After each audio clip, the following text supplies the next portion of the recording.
Welcome to the Forgotten Narrator. Alright, let's dive into one of the most mysterious and haunting legends from the early days of humanity's expansion into the stars, the living blades of the First Crusade. Imagine a time when the Imperium was still in its infancy, a fledgling colossus stretching its iron grasp across the void, uniting scattered human worlds under the banner of the Emperor. It was an age defined by relentless ambition, brutal warfare, and unbreakable faith. But within this chaos, there are whispers of weapons unlike any other, blades that seemed to breathe with the will of their bearers, swords that hungered for the blood of the unworthy, and axes that howled for the taste of battle. These were not just mere tools of war. They were artifacts forged with a purpose, designed to become more than just metal in the hands of a warrior. They were extensions of the soul, conduits for the fury and resolve of the men who wielded them. In the dark corners of Imperial lore, there are tales of blades that cut deeper, struck truer, and resonated with the very heartbeat of their wielders, almost as if they shared a bond that went beyond mere flesh and steel. Such weapons weren't born out of cold forges alone. They were shaped in the crucible of war, where lives were measured by the blade and death whispered at every turn. Some say these blades developed personalities over countless battles, absorbing the courage and madness of their owners until they became something more, something almost alive. Others whisper that they were touched by the energies of the warp, forever bound to the souls of those who first wielded them, feeding off their rage, grief, and unending desire for glory. But what truly makes a blade alive? Is it just the weight of history, the countless lives it has claimed, or perhaps something deeper, something more primal and haunting? To understand this, we must look back at the fires of the First Crusade itself, an era of heroes, monsters, and the kind of unbreakable steel that could shape the fate of empires. The legends of living blades stretch far beyond the grim chronicles of the First Crusade. In fact, the very concept of a weapon possessing a mind of its own is as old as warfare itself. Across countless cultures, from the blood-soaked plains of Terra's ancient past to the far-flung battlefields of the galaxy, there have always been whispers of swords that remember the hands that first grasped them, axes that howl for the blood of those who dare to challenge their masters, and blades that, in the heat of battle, become something more than mere steel. Some of the earliest records of these living weapons come from the warrior tribes of Old Earth, where blades were often seen as extensions of the warrior's spirit.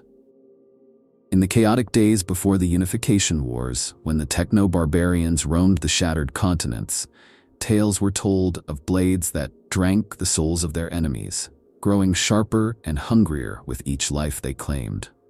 These legends painted a picture of weapons that were not just tools but partners in the dance of death, entities that thrived on the fear and desperation of the battlefield. Even as humanity reached for the stars, this idea persisted. During the Age of Strife, when human worlds were cut off from one another by the roaring storms of the warp, entire cultures rose and fell around the worship of such living blades. Some say the ancient weaponsmiths of those dark times, desperate to protect their isolated worlds, began experimenting with arcane rituals and forbidden sciences, forging weapons that could bond with their wielders in ways that defied all logic and reason. The weapons of the nomad predation fleets, for instance, were said to pulse with a life of their own, singing in the hands of their masters as they cut through the hulls of enemy ships like a predator's fangs. There are even whispers among some of the more esoteric imperial scholars that the earliest attempts to bind human souls to weapons may have originated in these dark, isolated enclaves. The experiments of the Mechanicum, long before they swore fealty to the Emperor, are said to have touched upon such forbidden arts. These early forge masters, obsessed with the perfection of the machine and the flesh alike, may have stumbled upon the secrets of creating living blades long before the Imperium's rise, giving birth to the first whispers of metal that could feel, think, and even crave the heat of battle. Yet it was during the First Crusade itself that these myths truly took hold.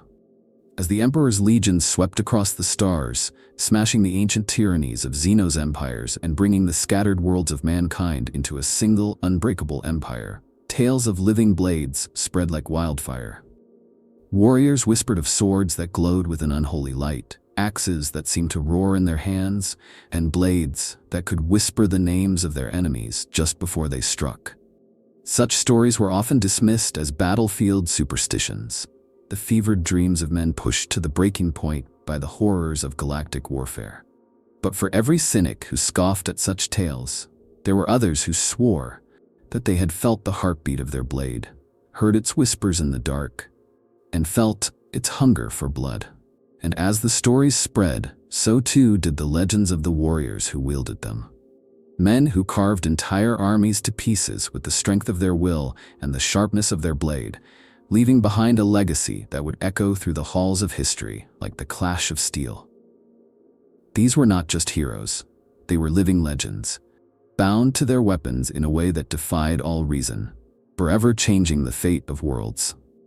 The First Crusade was more than just the Emperor's grand vision for a united humanity. It was a time of unimaginable chaos and relentless warfare, a bloody march across the stars that saw the birth of legends and the fall of entire civilizations.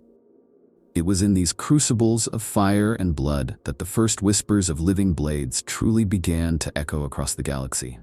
These were wars unlike any humanity had faced before, conflicts fought not just with bolters and chainswords, but with raw, unbridled conviction and the unbreakable will of those who sought to forge a new order from the ashes of a shattered past. One of the earliest and perhaps most brutal conflicts of the First Crusade was the Battle of Goro. It was a clash that saw the Emperor's forces face off against the orcs of the Goro Empire, a savage and relentless horde that had spread like a plague across the sector. Here, on the blood-soaked plains of the orc warworlds, some of the most fearsome weapons in human history were born. It was said that the warriors who fought in this battle, surrounded by the guttural war cries of their green-skinned foes and the deafening roar of countless engines, found a kind of primal fury that resonated through their blades.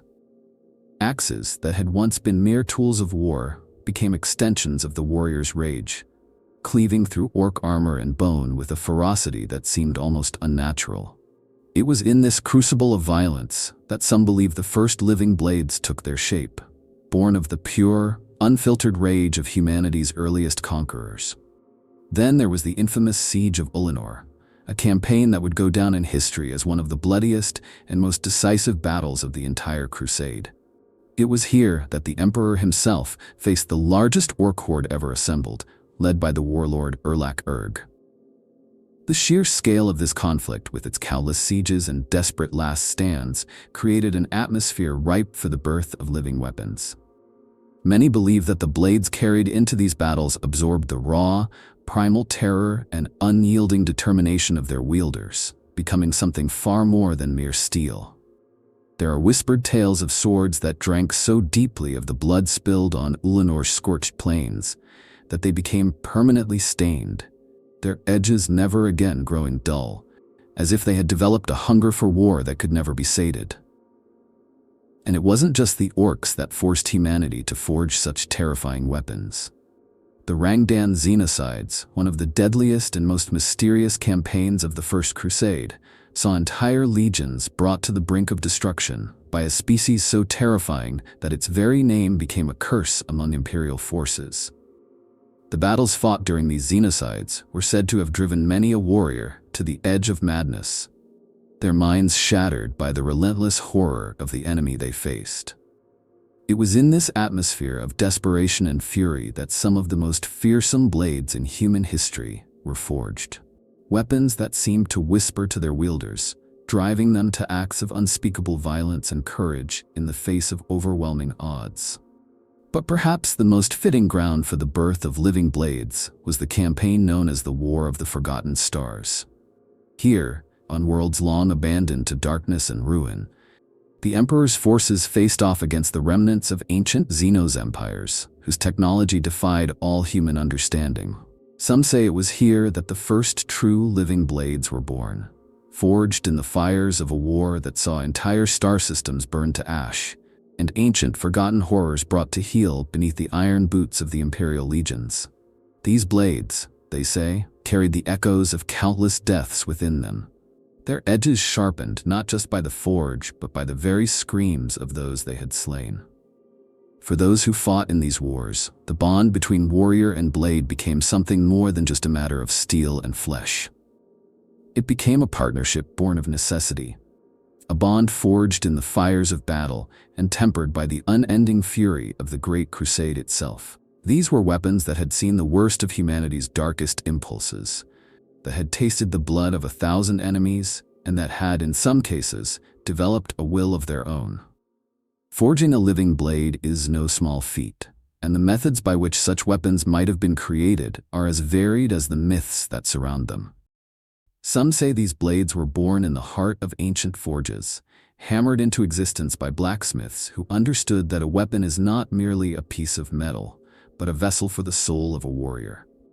To these craftsmen, the act of forging a blade was a sacred ritual, a process steeped in the raw, primal energies of creation and destruction. They believed that by pouring their own fury, grief, and longing into the molten steel, they could breathe life into their creations, granting them a kind of consciousness that would forever bind them to their wielders. Others argue that such blades could only have been forged with the aid of forbidden technologies, ancient Xenos-crafted devices capable of weaving the very essence of a soul into the structure of a weapon. The more superstitious among the tech priests of Mars still whisper of the dark age of technology, a time when humanity's mastery over the physical and the metaphysical had reached its peak, and when the boundaries between machine and soul had all but vanished. It is said that the forges of this era produced weapons that could think, feel, and even dream. Artifacts so powerful that they were eventually outlawed, their secrets buried beneath the ashes of 1,000 shattered worlds. There are even darker whispers, of course. Tales of blades forged in the fires of the warp itself, where the laws of physics bend and twist like the flesh of a chaos-spawned abomination. Some believe that these weapons were not merely crafted, but born, that their creators summoned entities from beyond the veil and bound their twisted essences into cold, unforgiving steel. Such a process would require not just skill, but a kind of madness, a willingness to reach into the darkest corners of reality and pull forth something that was never meant to exist in the material realm. These are the kinds of weapons that hunger for blood, that whisper to their wielders in the dead of night, urging them to acts of unspeakable violence and cruelty. But not all such rituals are purely technological or arcane. Some legends speak of blades forged through pure willpower, weapons that come alive through the sheer force of their creator's intent. It is said that some of the greatest blacksmiths of the Great Crusade, men and women whose hands had known nothing but the hammer and the anvil for decades, could pour their very souls into the metal they shaped, breathing life into their creations through sheer force of will. These blades, they say, are the purest of all, weapons that reflect not just the strength of the hand that wields them, but the indomitable will of the mind that shaped them. And then there are the truly ancient methods, rituals so dark and forbidden that even the most fanatical of the emperor's servants dare not speak of them. These involve sacrifices of blood and bone, the kind of rites that leave entire worlds barren and lifeless, their populations drained to the last soul to feed the hungry spirits of newly forged blades. It is whispered that in the darkest days of the Great Crusade, when the Imperium's armies were stretched thin and its enemies seemed without number, some of the more desperate warlords turned to these forbidden arts, creating weapons that could never truly be tamed, but only wielded by those strong enough to bend their will to the task. Of course, not all of these theories can be true. It is possible that the real methods of creating living blades have been lost to time, their secrets known only to the blacksmiths and warlords who first forged them, their knowledge buried beneath the ruins of countless battlefields. But the fact that these stories persist, that they continue to inspire awe and fear in equal measure, suggests that there may be a grain of truth to them. That somewhere, in the dark corners of the galaxy, there are still weapons that remember their creators, that thirst for the blood of the unworthy, and that whisper to their wielders in the dead of night, urging them on to ever greater feats of destruction. The bond between a warrior and their blade is one of the most intense and personal connections a soldier can experience. It's a relationship forged in the heat of battle, tempered by the countless lives taken and the blood spilled across 1,000 battlefields. For some, their weapon becomes an extension of their very soul, a silent partner that whispers to them in the chaos of war, guiding their strikes, sharpening their instincts, and even feeding on their rage. It's not just a tool, it's a companion, a confidant, a force that shares in both the glory and the horror of combat. Take the legendary power swords of the early Legiones Astartes, for example. These were not just weapons of war. They were symbols of honor and authority, passed down from one hero to the next, each blade carrying with it the echoes of the warriors who had wielded it before. The blade of a great warrior would become a part of their legacy, a testament to their strength and courage. It's said that some of these blades even seemed to take on the traits of their former wielders, growing heavier and more aggressive in the hands of those who carried their names into battle.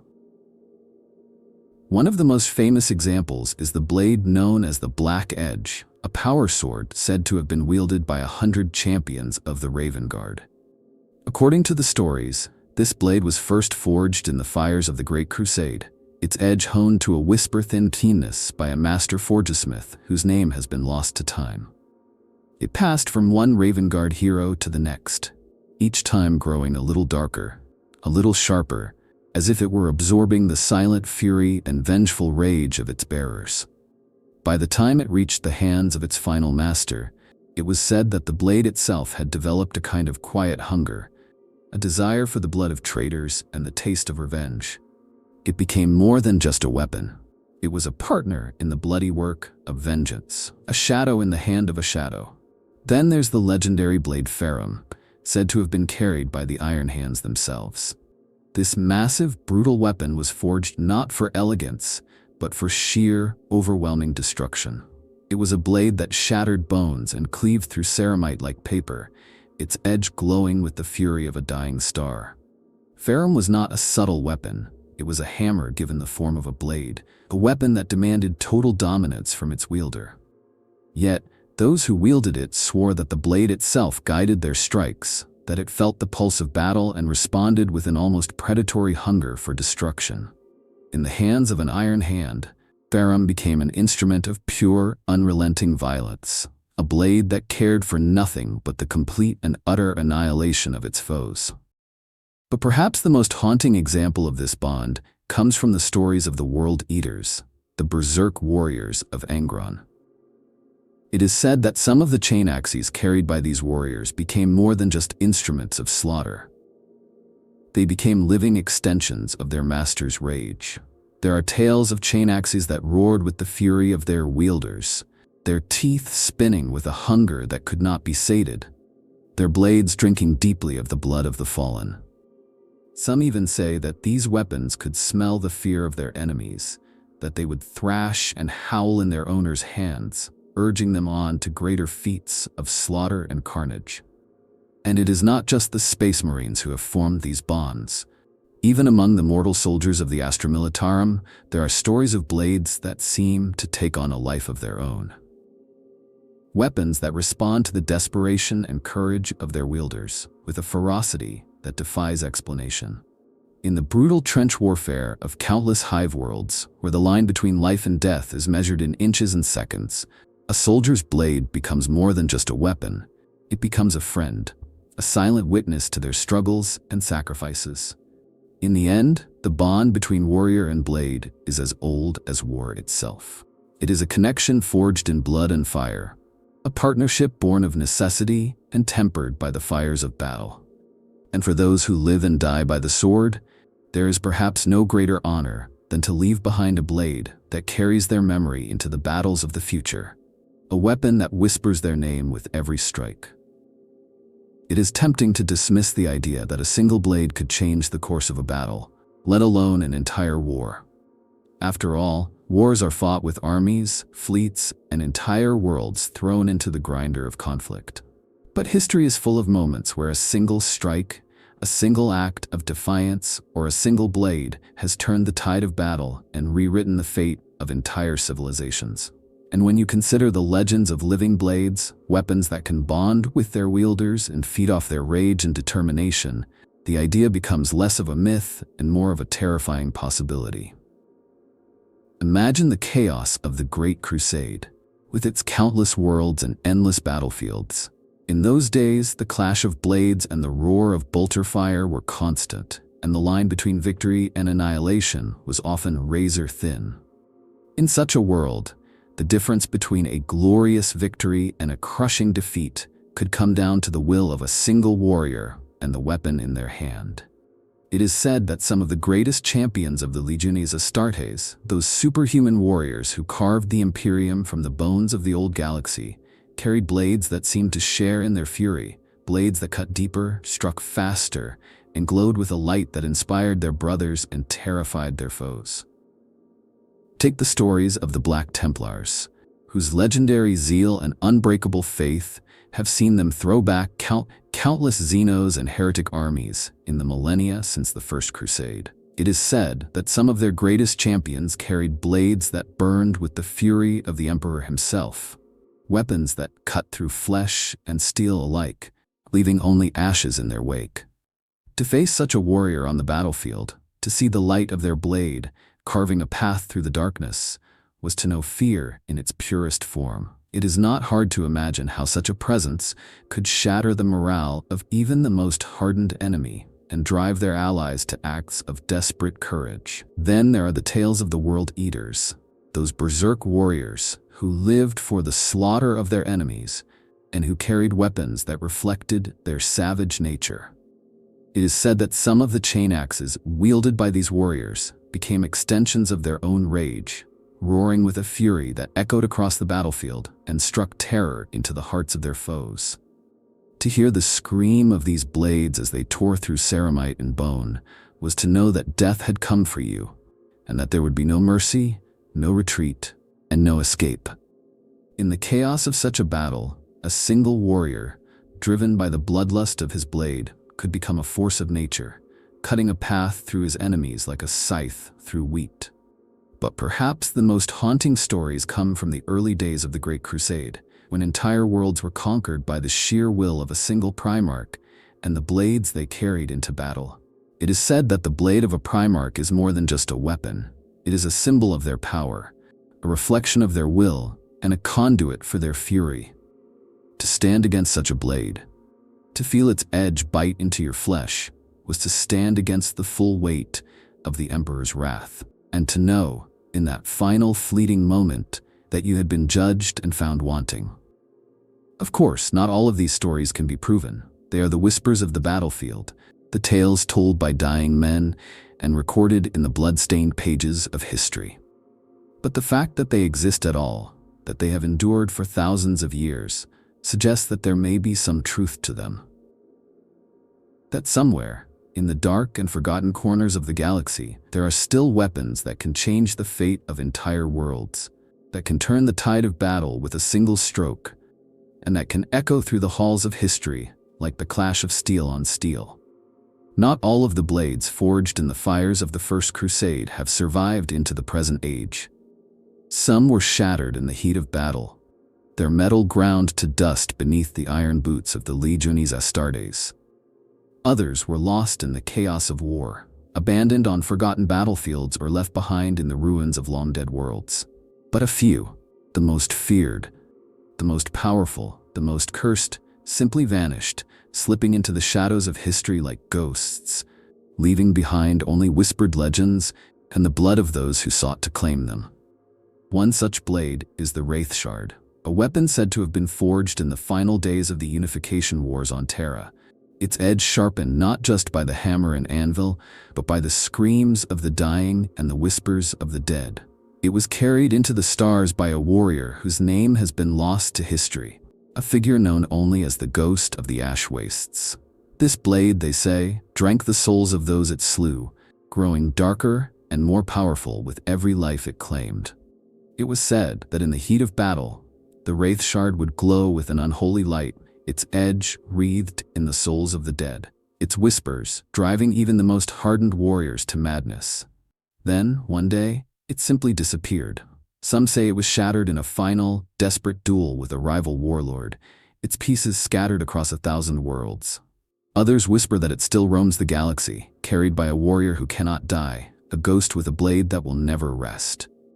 Then there is the story of the Dreadreaver, a blade said to have been carried into the heart of the Eye of Terror by a band of renegade space marines who sought to claim the secrets of the warp for themselves. According to the legends, this blade was forged in the fires of a dying world, its metal quenched in the blood of 1,000,000 slaves, and bound with the souls of those who died in its creation. It is said that the Dreadreaver can cut through reality itself, slicing through the very fabric of the warp and severing the threads of fate. But it is also said to be cursed, a blade that drinks not just the blood of its enemies, but the very sanity of its wielder, driving them to madness and death. Some claim that the Dreadreaver still roams the Eye of Terror, its edge singing with the screams of the damned, its blade forever hungry for the souls of the living. And then there's the story of the Last Breath, a blade said to have been forged by the tech priests of Mars in the early days of the Great Crusade, its edge honed to a whisper-thin keenness by a master forgesmith whose name has been erased from the annals of history. This blade, they say, could cut through ceramite and bone with a single stroke, its edge glowing with a light that inspired awe and terror in equal measure. It was carried into countless battles by a warrior whose name has also been forgotten, a figure known only as the Pale King. Then one day, the Pale King vanished, his blade disappearing with him, leaving behind only whispers of a ghost that stalks the battlefields of the galaxy, his blade still cutting through flesh and steel with a hunger that can never be sated. Of course, not all of these stories can be true. Some are undoubtedly just the fevered dreams of madmen, the whispered tales of soldiers driven to the edge of madness by the horrors of war. But the fact that these stories persist, that they continue to haunt the nightmares of warriors across the galaxy, suggests that there may be some truth to them. After all, the galaxy is a vast and terrifying place, a place where the dead do not always rest easy and where the past has a habit of returning when you least expect it. And for those who still carry blades into battle, the thought that their weapon might one day become a legend in its own right, a whisper in the dark corners of history, is a powerful one indeed. There are some who believe that the most fearsome of these ancient blades were not just weapons, but living beings in their own right, entities born of the warp, or perhaps even older, creatures of metal and spirit bound into the shape of a sword or an axe. It is a terrifying thought, the idea that a weapon could not just respond to its wielder's will, but have a will of its own, a hunger that drives it to seek out blood and glory, to carve its name into the bones of history with every stroke. Some say that these living blades are the result of dark, forgotten rituals, the kind of forbidden rites that only the most desperate or the most mad would dare attempt. They whisper of weapons forged not in the fires of a forge, but in the depths of the warp itself, where the laws of physics bend and twist like the flesh of a chaos-spawned nightmare. In such a place, it is not hard to imagine a blade taking on a life of its own, its metal infused with the raw primal essence of the immaterium, its edge whispering in the dark for the blood of the living. Others argue that these blades are not just inhabited by warp entities, but are in fact sentient creatures in their own right, beings of pure psychic energy that have taken on the form of a weapon for reasons known only to themselves.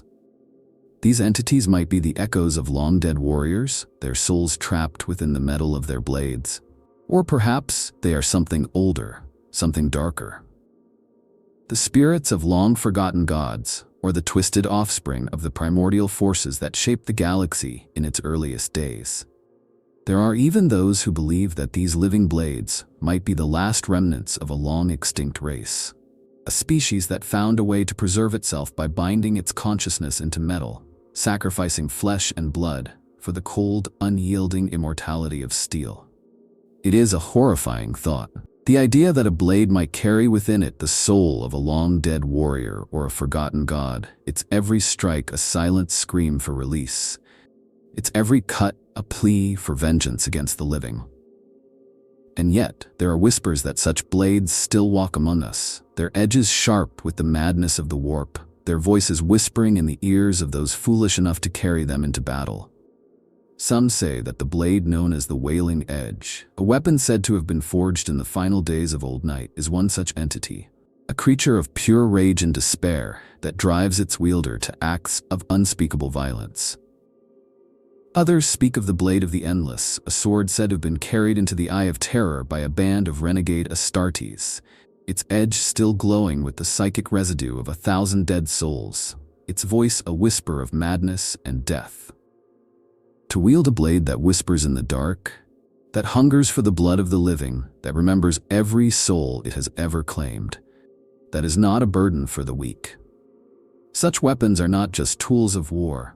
They are partners in the dance of death, companions that shape the fates of their wielders as surely as they cut through flesh and bone. Over time, a blade like this can become more than just a weapon. It can become a part of its wielder's very soul, a constant presence that whispers in their thoughts, that shapes their dreams, that drives them to ever greater feats of violence and glory. There are countless stories of warriors who have been shaped, some would say twisted, by the blades they carry. Men who began their lives as noble heroes, champions of the Imperium, but who were slowly consumed by the hunger of their weapons, their souls ground down to nothing beneath the weight of the killing they had done. Others have become legends in their own right.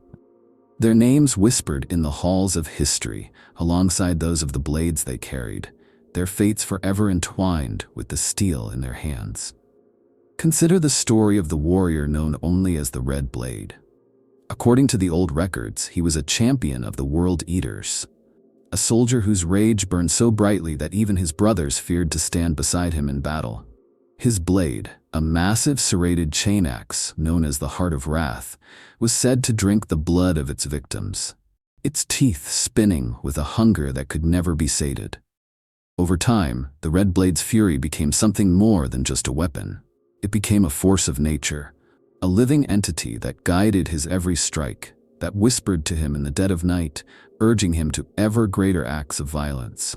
By the time of his final battle, the Red Blade had become little more than a vessel for his weapon's rage, a creature of pure, unrelenting fury, a force of nature in the shape of a man. Then, there's the tale of the warrior known as the Iron Wraith, a champion of the Iron Hands, who carried a blade known as the Ferric Maw. This weapon, they say, was forged in the deepest forges of Medusa, its edge hardened by the cold, unfeeling logic of the machine god. Over time, the Iron Wraith became as cold and unfeeling as the metal of his blade, his flesh slowly replaced with iron and steel until nothing of the man he had once been remained. By the time of his death, he had become a creature of pure metal and machine, a living weapon in his own right, his every thought shaped by the cold, unyielding logic of the blade he carried. But not all of these stories end in madness and destruction. There are tales of warriors who have risen to greatness through their bond with a living blade, who have carved their names into the bones of history with the edge of their swords. One such warrior was the Pale King, a figure whose name has been lost to time, but whose deeds live on in the whispers of the battlefield. His blade, the Last Breath, was said to cut through ceramite and bone with a single stroke, its edge glowing with a light that inspired awe and terror in equal measure. It is said that the Pale King carried his blade into countless battles, his every strike a testament to his will and his strength, his every cut a silent scream for vengeance against the darkness that threatened to consume his world. And then there are the blades themselves, weapons that seem to crave the blood of the living, that whisper to their wielders in the dead of night, that shape the thoughts and dreams of those who carry them into battle. Some say that these blades are more than just weapons, that they are living entities in their own right, creatures of metal and spirit that feed on the rage and despair of their wielders, that grow stronger with every life they claim, that remember every soul they have ever tasted. To carry such a blade is to dance with death itself, to walk the razor's edge between glory and madness, to become a legend in your own right, or to be consumed by the hunger of your weapon, your soul ground to dust beneath the weight of 1,000 whispered deaths. For every blade that has carved its name into the bones of history, there is a master who forged it. A smith who poured their soul into the metal, who shaped the steel with their own hands, who breathed life into the cold, unfeeling iron of the forge. These masters were more than just craftsmen. They were artists, visionaries, and in some cases, madmen, figures whose names have been lost to time, but whose creations live on in the whispers of those who still walk the blood-soaked battlefields of the galaxy. Some of the earliest masters of this dark art were the forgesmiths of old Earth, the hammer-wielding lords of the techno-barbarian tribes who carved their kingdoms from the shattered remains of the Age of Strife. These men and women, whose names have long since been forgotten, were the first to understand that a weapon is not just a tool, but a reflection of the soul of the one who wields it. They believed that by pouring their own rage, their own grief, and their own madness into the molten metal, they could create weapons that were more than just steel and iron. They could create living things, blades that remembered the hands that first grasped them, that hungered for the blood of the unworthy, that whispered in the dark for the taste of battle. Then there were the forges of Mars, the cold, unfeeling heart of the Mechanicum, where iron and flesh were bound together in a marriage of metal and blood. The tech priests of Mars, with their blind faith in the machine god and their endless hunger for knowledge, were among the first to truly understand the power of the living blade. They experimented with forgotten technologies, ancient rites, and the twisted sciences of the dark age of technology, creating weapons that were more than just machines. They were living things, entities of metal and spirit that fed on the fear and rage of their wielders. One such master was the forgesmith known only as the Ironmaker, a figure whose name has been erased from the annals of history, but whose creations still echo through the halls of the dead. It is said that the Ironmaker forged his blades not just with steel and fire, but with the blood and bone of the warriors who would one day wield them. That he bound the souls of the fallen into his creations, that he shaped his weapons not just with his hands, but with his very soul.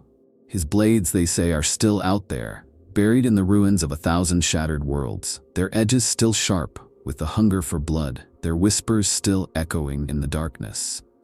And then there are the stories of the Dark Mechanicum, those twisted, heretical tech priests who broke their oaths to the Emperor and fled into the Eye of Terror, where they forged weapons of such madness and horror that even the most hardened warriors of the Legiones Astartes fear to wield them. These blades, they say, are more than just metal. They are living things, creatures of pure, unfiltered rage and madness, bound into the shape of a sword or an axe by the dark arts of their creators. To wield such a blade is to dance with death itself, to become a vessel for the rage of the gods, to walk the razor's edge between madness and glory. But not all of these masters were mere mortals. There are whispers of older, darker forges, places where the boundaries between the material and the immaterial blur, where the dead do not rest easy and the living walk in the shadows of the past. It is said that some of the oldest and most feared blades in the galaxy were not forged by human hands at all, but by the Xenos races that once ruled the stars, by the ancient beings whose bones still lie scattered across the forgotten worlds of the galaxy. These blades, they say, are more than just metal. They are living things, creatures of flesh and steel, bound together in a dance of death and destruction that has lasted for untold millennia. Of course, for every blade that has been lost to the sands of time, there are a dozen more that might still be out there, hidden in the shadows of forgotten worlds or buried beneath the rubble of long-dead civilizations. And for those who still walk the blood-soaked battlefields of the 41st millennium, the thought that one of these ancient, living blades might still be out there, waiting to be found, is a powerful one indeed. It is a thought that has inspired countless rumors, theories, and wild speculation among the warriors of the Imperium, the Eldari, and even the twisted minds of the Chaos warlords who stalk the stars. One of the most popular theories among the more superstitious soldiers of the Astra Militarum is that the legendary blade known as the Wraith Shard still exists, hidden somewhere in the depths of the Segmentum Obscurus, its edge still sharp with the hunger for blood, its whispers still echoing in the darkness. According to the stories, the Wraith Shard was lost in the final days of the Great Crusade, its last wielder cut down in the heart of a Xenos warship, his body left to drift among the shattered remains of a dead star. But some say that the blade itself survived, that it drifted through the void for centuries before finding its way to a forgotten world on the edge of the galaxy, where it waits for a new master to claim it, its edge still sharp with the hunger for blood and the whispers of the dead. Then there is the theory that the Dreadreaver, that legendary blade said to have been forged in the fires of a dying world, still roams the galaxy, carried by a madman whose name has been lost to history, but whose deeds still echo through the halls of the dead. According to this theory, the Dreadreaver is more than just a blade. It is a living thing, a creature of pure rage and madness that feeds on the fear and despair of its enemies, that whispers to its wielder in the dead of night, urging them to ever greater acts of violence and cruelty. Some say that the Dreadreaver is still out there, hidden in the shadows of the Eye of Terror, its edge still sharp with the screams of the damned, its voice still whispering in the darkness for the blood of the living. But not all of these theories are so dark. There are those who believe that the legendary blade, known as the Last Breath, that massive, brutal weapon said to have been forged by the tech priests of Mars in the early days of the Great Crusade, is still out there, its edge still glowing with the light of a dying star, its whispers still echoing in the darkness of forgotten worlds. According to this theory, the Last Breath was never truly lost. It was simply abandoned, left behind on a dead world in the heart of the Segmentum Solar, its edge still sharp with the hunger for blood, its whispers still echoing in the darkness for the touch of a warrior who can match its fury. And then there are the more outlandish theories, the ones that speak of blades that have transcended the material realm altogether, that have become something more than just metal and spirit, that have taken on a life of their own in the depths of the warp, where the laws of physics bend and twist like the flesh of a chaos-spawned nightmare. According to these theories, some of the oldest and most powerful blades in the galaxy have become creatures of pure, unfiltered rage and madness. Entities of metal and spirit that feed on the fear and despair of the living, that whisper to their wielders in the dead of night, that shape the fates of entire worlds with a single stroke of their edge. In the end, the story of the living blades is a reminder that the galaxy is a place of endless darkness and mystery, a place where the past never truly dies and where the shadows of forgotten wars still linger in the corners of forgotten worlds. These blades, whether they are mere weapons or something more, are echoes of a time when warriors carved their names into the bones of history with the edge of their swords, when the line between man and weapon was blurred, and when the very act of killing could shape the fate of entire civilizations. For some, these blades are little more than relics of a forgotten age, artifacts to be studied and cataloged, their edges dulled by the passage of time, their whispers drowned out by the roar of bolter fire and the clash of power armor. But for others, they are something more. They are living things, creatures of metal and spirit that feed on the blood and fear of the living, that remember every life they have ever taken, that whisper in the darkness for the touch of a warrior who can match their fury. Perhaps that is why these stories still endure, why they continue to haunt the nightmares of warriors across the galaxy, why they still echo in the halls of the dead and the ruins of forgotten worlds. Because in the end, the living blade is more than just a weapon. It is a symbol of the eternal dance of death and destruction that has shaped the galaxy since the dawn of time. A reminder that even in the darkest corners of the universe, there are still things that can cut through the darkness, that can carve their names into the bones of history, that can echo through the halls of the dead for all eternity. There are some blades that carry with them a curse as old as the stars themselves, a dark legacy that clings to them like the shadows of the dead. These are not just weapons. They are living nightmares, blades that whisper of madness and despair, that drink the souls of those who dare to wield them, that bring only ruin and death to those who take them up. For every tale of a warrior who rose to greatness with a living blade in hand, there are a dozen more stories of those who were consumed by their weapons, driven to madness or despair, their names erased from the annals of history, their bones left to rot on forgotten battlefields. One of the most infamous of these cursed blades is the Ashen Fang, a weapon said to have been forged in the fires of old night, its edge quenched in the blood of 1,000 slaves, its spirit bound with the souls of the damned. According to the legends, the Ashen Fang was carried into countless battles by a warlord whose name has been lost to time, a figure known only as the Butcher of the Ash Wastes. This warrior, they say, was a creature of pure rage and fury, a living nightmare on the battlefield, a figure whose blade cut down entire armies with a single stroke. But as the years passed, the Butcher grew ever more withdrawn, his mind twisted by the whispers of his blade, his every thought consumed by the hunger for blood and death. In the end, he turned on his own men, cutting them down without mercy, his blade screaming for the blood of the living, its hunger finally consuming him.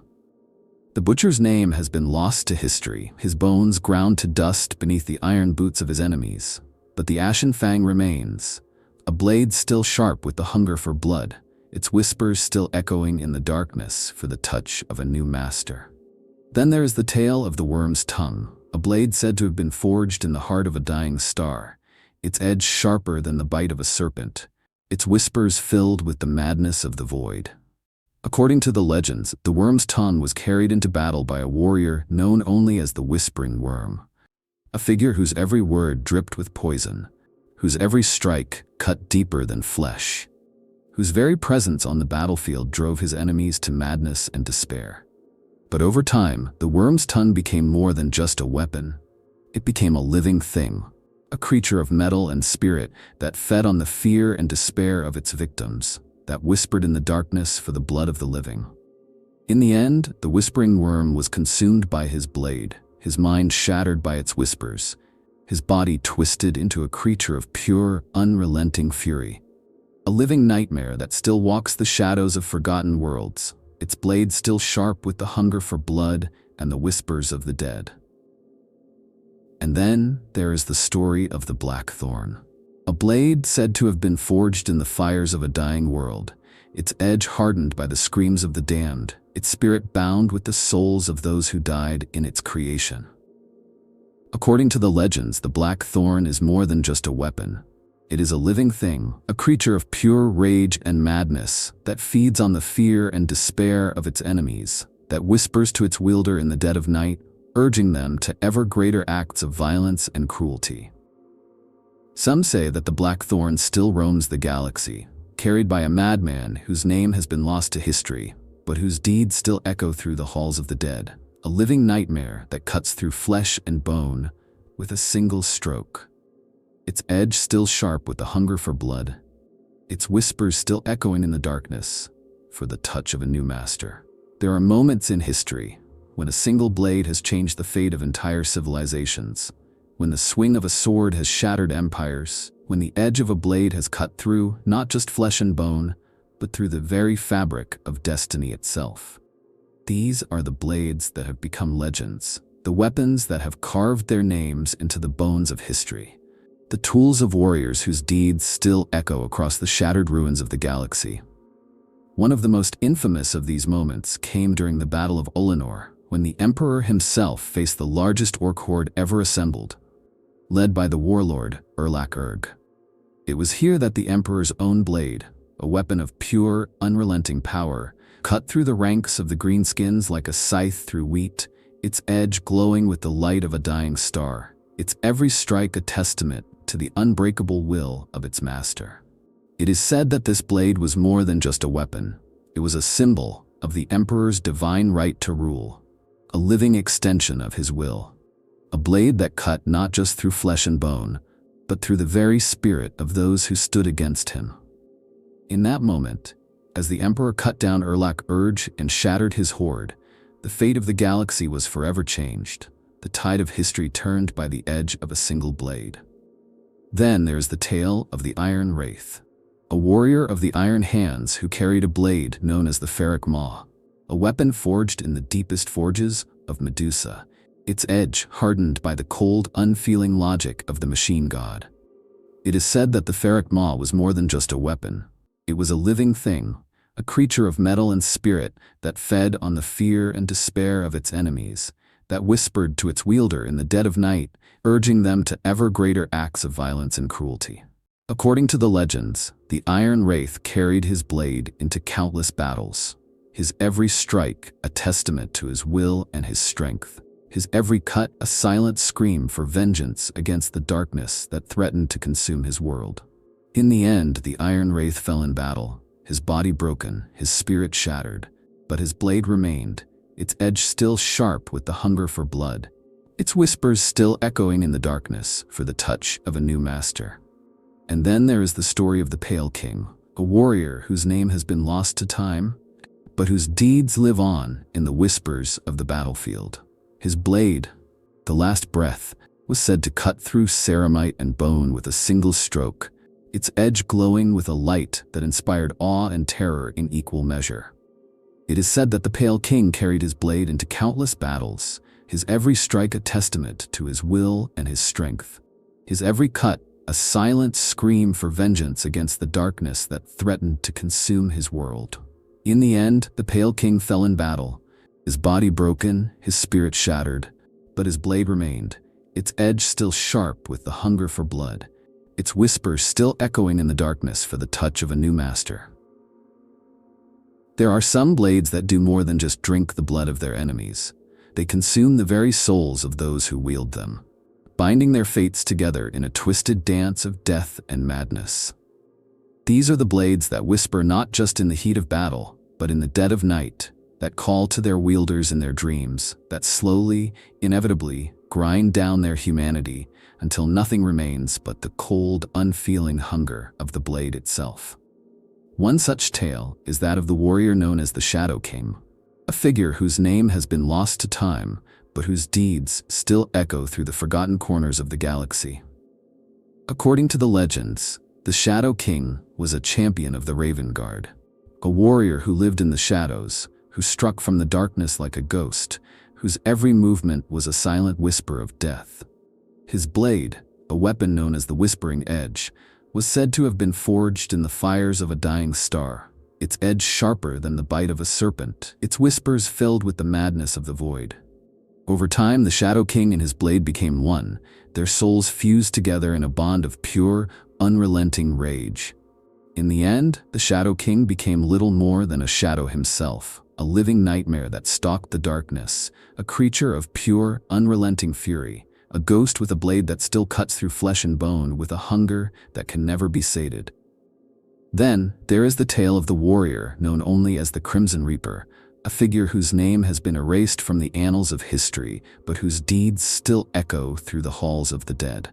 According to the legends, the Crimson Reaper carried a blade known as the Blood Song, a weapon forged in the fires of a dying world, its edge hardened by the screams of the damned, its spirit bound with the souls of those who died in its creation. Over time, the Blood Song became more than just a weapon. It became a living thing, a creature of metal and spirit that fed on the fear and despair of its enemies, that whispered to its wielder in the dead of night, urging them to ever greater acts of violence and cruelty. In the end, the Crimson Reaper and his blade became one, their souls fused together in a bond of pure, unrelenting rage, a creature of metal and flesh that still walks the shadows of forgotten worlds. Its blade still sharp with the hunger for blood, its whispers still echoing in the darkness for the touch of a new master. And then there is the story of the warrior known as the Wraithblade, a figure whose name has been lost to time but whose deeds still echo in the whispers of the battlefield. According to the legends, the Wraithblade carried a weapon known as the Phantom's Grasp, a blade forged in the fires of a dying star, its edge sharper than the bite of a serpent, its whispers filled with the madness of the void. Over time, the Wraithblade and his blade became one, their souls fused together in a bond of pure, unrelenting rage, a creature of metal and spirit that fed on the fear and despair of its enemies, that whispered to its wielder in the dead of night, urging them to ever greater acts of violence and cruelty. In the end, the Wraithblade became little more than a ghost, a creature of pure, unrelenting fury, a ghost with a blade that still cuts through flesh and bone with a hunger that can never be sated. There are some blades that seem to carry the weight of countless lives, weapons that have passed from one hand to the next, each time leaving a piece of themselves behind, each time taking a piece of their wielder's soul with them. These are the blades that have become more than just weapons. They are legends in their own right, relics of forgotten wars, symbols of both heroism and betrayal. Blades that have shaped the fate of entire worlds and rewritten the history of empires. One such weapon is the blade known as the Oathbreaker, a sword said to have been forged in the fires of a dying star, its edge quenched in the blood of 1,000 warriors, its spirit bound with the souls of those who died in its creation. According to the legends, the Oathbreaker has passed through the hands of 12 warriors, each one a hero in their own right, each one a figure of legend whose name has been carved into the bones of history with the edge of their blade.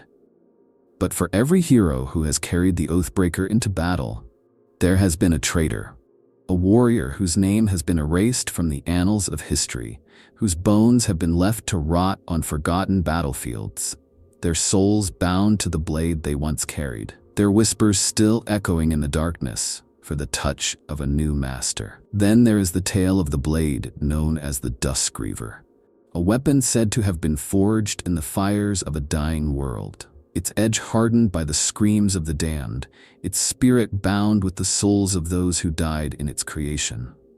According to the legends, the Duskgriever has passed through the hands of countless warriors, each one a figure of legend in their own right, each one a warrior whose name has been carved into the bones of history with the edge of their blade.